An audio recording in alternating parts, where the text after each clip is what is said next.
දැන් ඔබ බලන්න ඔබ දැන් මේ මාර්ගයේ පිළිපදින්න පටන් ගත්ත ශ්‍රාවකයෝනේ. ඔබට දැන් මේක තේරුම් ගන්න අමාරු නෑ. මොකද ඔබේ පැත්තට මේක දාලා තමන්ගේ පැත්තට මේක ගලපගෙන ඔබට බලන්න පුළුවන්. ඔබ බලන්න දැන් ඔබ මේ මාර්ගයේ වඩන්න පටන් අරන් ඉන්නකොටත් දැන් ඔබ දන්නවා හොද්දටම දන්නවා මේ ඇති වෙන දේවල් නැති වෙනවමයි. ඇති වෙන්න තියෙන දේවලුත් නැති වෙනවමයි. අය ඔය වගේ හොයන්න බලන්න දෙයක් නැහැ. ඇහුවොත් කියනවා ඉල්ලක් ගහන්න දෙයක් නැහැ ස්වාමීනි. බලන්නවත් දෙයක් නැහැ. හැබැයි ඔබ හිතනවද දැන් ඔබ ගාව ඔය නැති වෙනවා කියලා දැන් අපි දන්නවා නැති වෙනවා කියලා. හැබැයි ඒවට නැවත නැවත ආශා කිරීමට තියෙන ඉඩ ප්‍රස්තාව ඔබ තුලින් නැති වෙලා ගිහින් කියලා ඔබ දැනට විශ්වාස කරනවද? ඔබට එහෙම ගැන ඔබ ගැන විශ්වාසයක් තියනවද? මගේ හිත කොයිම වෙලේකවත් මේ නැති වෙලා යන දුක් දෙන අනිත්‍ය වෙන ධර්මතාවයකට කොයිම වෙලාවකවත් මගේ හිත පැටලෙන්නේ නැහැ කියන විශ්වාසය ඔබ ගාව මේ වෙනකොට දැන් ඇති වෙලා තියෙනවද? නැති වෙන්නත් විදිහක් නැහැ. ටිකක් ඒක ඇති වෙලා තියෙන්නත් ඕනේ. මොකද අපි කොච්චර කාලයක් භාවනා කරනවදනේ?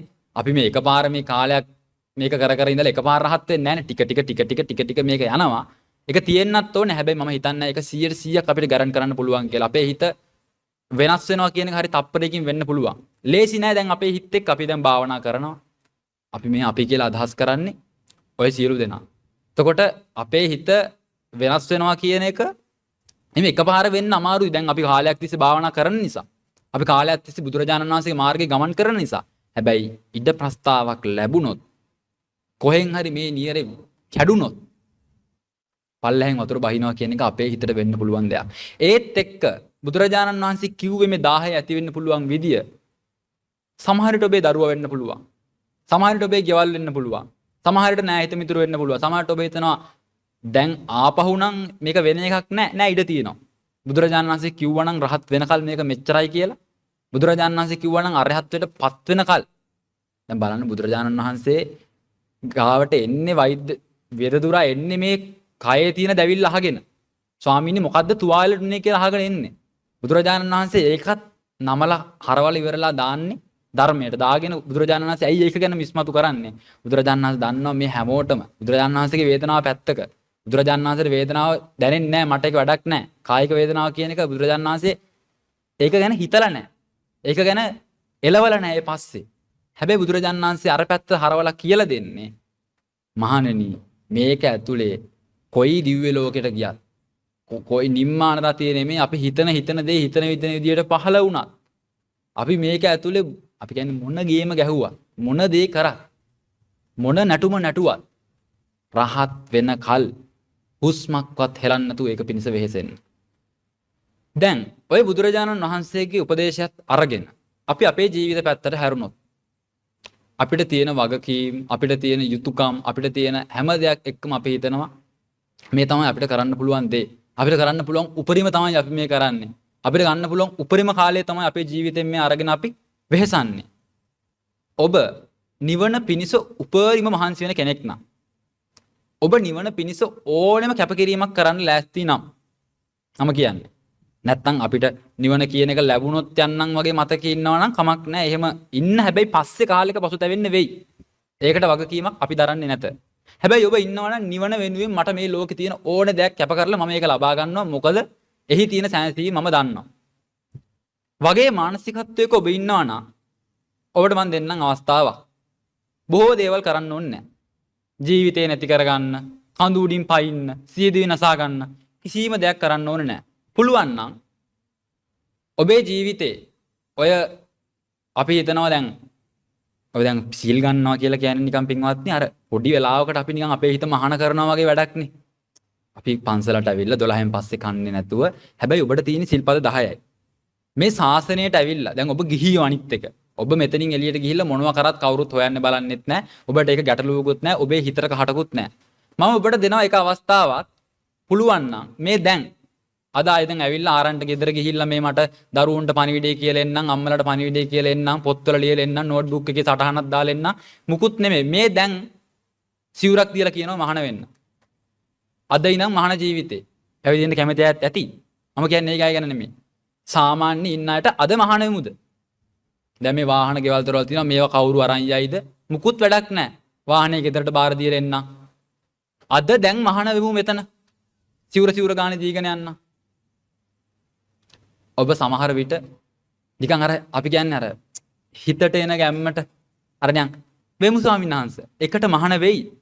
හැබැයි පින්වත්නි ඔබට බුදුරජාණන් සාරිපුත්ත මහාසානස කියනවා කෙනෙක්ට පැවිදි වෙන එක අමාරුයි. ඊට පස්සේ ඒ කෙනාට අමාරු පැවිද්ද රැඳිලා ඉන්න එක. ඔබට මම අද පැවිදි වෙමු කිව්වොත් මෙතනින් භාගයකටත් වඩා ඒකෙන් හැලේ. මහාන වුණත් දවස් 2 3 යනකොට පින්වත්නි නිවන කියන එකත් ඔබට එපා වෙන්න පුළුවන්. ඒකට හේතුව වෙන මොකුත් නෙමෙයි. අපිට සාමාන්‍ය ජීවිත අපි නිවන් දකින්න ආසයි අපි කැමති මේවා නැති වෙනවට. අර එකපාර අපිට මේවා නැවතෙනවා කියන එකේදී අපේ හිත ඇතුලේ බයක් තියෙනවා මේ අපිට තියෙන මේ අර කහ ගන්න පුළුවන් කුෂ්ඨ ටික. ඊයරා ලොකු ස්වාමීන් වහන්සේත් කිව්ව හිටියයි දන්නවනම්. අපිට මේ කහ ගන්න පුළුවන් කුෂ්ඨ ටික එකපාර ගැලවිලා යයි කියලා බයක් අපි ගාව තියෙනවා. දරුවා කියලා කසකස ඉන්න කුෂ්ඨය එකපාර ගැලවිලා යයි කියලා බයක් තියෙනවා. ඒක අපි හිමීට පොඩ්ඩ ගලව පොඩ්ඩ අපි ඒකට තමයි උත්සාහ කරන්නේ. හැබැයි මම කිව්වොත් ඔබට නිවන වෙනුවෙන් එච්චර උමනාවක් තියෙනවනේ. නිවන වෙනුවෙන් එච්චර කැපකිරීමක් තියෙනවනේ. පින්වත්නි මේ කියන්නේ ඔබට පැවිදි වෙන්න කියලා නෙමෙයි. මේ කතාවත් පොඩ්ඩක් අහගන්න. පින්වත්නි අපි ඇවිල්ලා මට හෙට පින්වත්නි මම දානෙට වළඳන්න ඕනේ මොනවද කියලා මම අමුතුවෙන් හිතන්න ඕනේ නැහැ. මම මුං යට පෙගෙන්න දාන්න ඕනේ නැහැ හෙට කන්න ඕනේ කද රැතියා. මම කඩල පෙගෙන්න දාන්න ඕනේ නැහැ හෙට කන්න ඕනේ කද රැ ඉඳලා. මම අද රැ නිදාගෙන හැරුණාට පස්සේ දායකකාරකාදීන් ඒවා අපිට සෑස්ති කරලා දෙනවා. එතකොට එහෙම නැති වුණොත් මට පින්න බාද ටිකක් හරි ගිහින් යැපෙන්න පුළුවන්. ඒතර මට අද රැ නැහැ හෙට උදේට හොදන්න රෙදි කන්දා. මට අද රැ නැහැ හෙට උදේට දරුවාගේ අයන් කරලා තියන්න ඕනේ සුදු ගවුමක්. මට නැහැ දරුවාගේ පිරුණු වෙච්ච කෑම් පෙට්ටියක් නැහැ මට අද රැට අස් කරලා හොදලා හෙට උදේට කන්න මේ මනුස්සයාට අරන් තියන්න. මට වගකීමක් නැහැ මගේ මනුස්සයා හෙට ගෙදරින් වැඩට යනවා. ඒ මනුස්සයාට කන්න මොනවා හරි උයන්න ඕනේ. මගේ ගෙදර බිරිඳ ඉන්නවා බිරිඳට මොනවා හරි මම ගෙදරට ඌමනා ටික ගෙනත් දෙන්න ඕනේ ලීක්ස් ටික කැරට් ටික හාල් ටික ගෙනත් දෙන්න ඕනේ කියලා මට වගකීමක් නැහැ. මම හරියම නිදහසේ මේ පැවිද්දේ ඉන්නේ. මට කරන්න තියෙන්නේ මොනවද? දෙන දාන ටික වළඳලා බණක් භාවනා කරන ඔය පින්නතුන්ලටත් ඒකෙන් දෙයක් කියාගෙන ඉන්න එක. පින්වත්නි ස්වාමීන් වහන්සේ නමක් ඔබට ඇහිලා තියෙනවද? ස්වාමීන් වහන්සේලාත් කියනවා මේ නිර්වාණය කියන එක පින්වත්නි ලේසි නෑ. පින්වත්නි හරි අමාරු දෙයක්. දැන් හිතන්නකෝ ඔය ගිහි ජීවිතේ අපිට හරි පුදුමයි සමහර වෙලාවට නෑ ඇත්ත. මේ ඉන්න මම දන්න අයියා අක්කලා මෙතන ඉන්න ඒ අක්කලා භාවනා කරනවා අපිත් එක්කම භාවනා කරනවා අපිත් එක්ක මේ කර්මස්ථානයන් වඩනවා හරි හොඳයි. හැබැයි මම කියන්නේ ඔබ හිතලා බලන්න. ඔබට ඔය මම කියපු වගකීම් මම මේ ජීවිතය ගැන ගොඩාක් දේවල් දන්නේ නැහැ මං හරි පොඩ්ඩයි දන්නේ. මම ඉඳලා තියෙන්නේ පොඩි කාලයයි. මම ඔය ගැන දන්නෙත් පොඩි කාලේ මම ඔය ගැන දන්න දෙයක්වත් නැහැ. හැබැයි මම ඔය දන්න පොඩ්ඩ මට තේරෙනවා නම් ඔබ හිතලා බලන්න ඔබ දන්න ඔබේ ගිහි ජීවිතෙත් එක්ක අපේ ජීවිතේ සංසන්දනය කරලා බැලුවොත් ස්වාමින් වහන්සේලාත් මේක අමාරුයි කියලා කියන ඔබට ඇහිලක් තියෙනවා නම් ඔබ එක්ක නිර්වාණය කියලා හිතන් ඉන්නේ වෙන මොකක් හරි දෙයක් නැත්නම් ඔබ ඇත්තටම දන්නව නිර්වාණය කියන එක අමාරුයි පුළුවන් තරමින් අපේ මට්ටමින් උත්සාහ කරනවා කියලා. එතකොට මම අර කියපු අද පැවිදි වෙනවද කියන කතාව ඔබේ ජීවිතේ එක කරගෙන බලන්න අහලා බලන්න එකපාර මේ දැන් මම අපේ අම්මට නිකන් කෝල් කරන්න ඕනි කියලා මට නිකන් ඉඳි හිතෙන්නේ නැහැ. ඒක මම දන්නේ අසත්පුරුෂකමක්ද කියලා මම හිතනවා ඒක මගේ ජීවිතේට සෑහෙන වටිනා දෙයක්. මම ඊට පස්සේ කට්ටියට බණ ටිකක් කියනවා ඒ කට්ටිය මේ බණත් අහනවා සමහර විට. ඒ කට්ටිය මේක බණක් අහලා සැනසෙනවා ඇති ඒක වෙන කතාවක්. මට නිකන් ඉඳි හිතෙන්නේ නැහැ මගේ ගෙදරට කෝල් එකක් අරන් බලන්න ඕනේ. ඒ කට්ටිය කෑවද දන්නේ නැහැ. ඒ කට්ටිය බීවද දන්නේ නැහැ. මොකද මං කන්න වෙලා දෙන්නද? මම දන්නවා ඒ කට්ටිය කන බොන ටික ඒ කට්ටිය කොහොමත් කරගන්නවා. මගේ පාඩුවේ මම මේ භාවනාව කරගන්න ඕනේ. ගිහි ජීවිතේ මේකයි කියන්නේ මට දෙකක්. මම මේකට ආවට පස්සේ ආපහු ගිහි ජීවිතය ගැන හොයන්න යන්නේ නැහැ. ඒ වගේ අද ඔබේ පැවිදි ජීවිතයට අද එළඹුණොත් හෙට ඉඳන් පින්ඩපාත යමු කකුල් කමාරු දනිස්කක් කොමුයි කියලා නැහැ. කන්න ඕන නම් විතරක් පින්ඩපාත ටිකක් ගිහිල්ලා නිකන් බඩගිනිම නම් මැරෙයි නම් කියලා හිතනවා නම් පින්ඩපාත ටිකක් ගිහිල්ලා අමාරුම නම් මං කියන්නේ. ගිහිල්ලා ඉන්න ජීවිතයකට අද කැමති නම් මම කියන්නේ අපි එහෙම කරමු.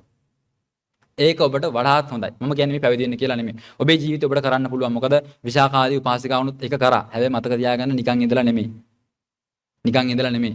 සසරේ ඔබ වගේ මේ වගේ පන්සල් වලට වෙලා මේ වගේ බණ අහගෙන සෑහෙන කැපකිරීම කරලා පෙරුම් පුරලා අන්තිමේදී උන්වහන්සේලා ඒක අවබෝධ කරගත්තේ. නමුත් මේ කියන්නේ ඔබට ඔය ගිහි ගෙදර ඉඳන් බෑ කියලා නෙමෙයි.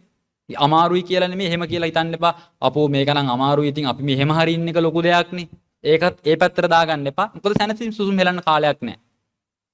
සැනසීම සුසුම් හෙලන්න වෙලාවක් නැහැ. සැනසීම සුසුම් හෙලන්න ඉඩක් නැහැ. ඇයි?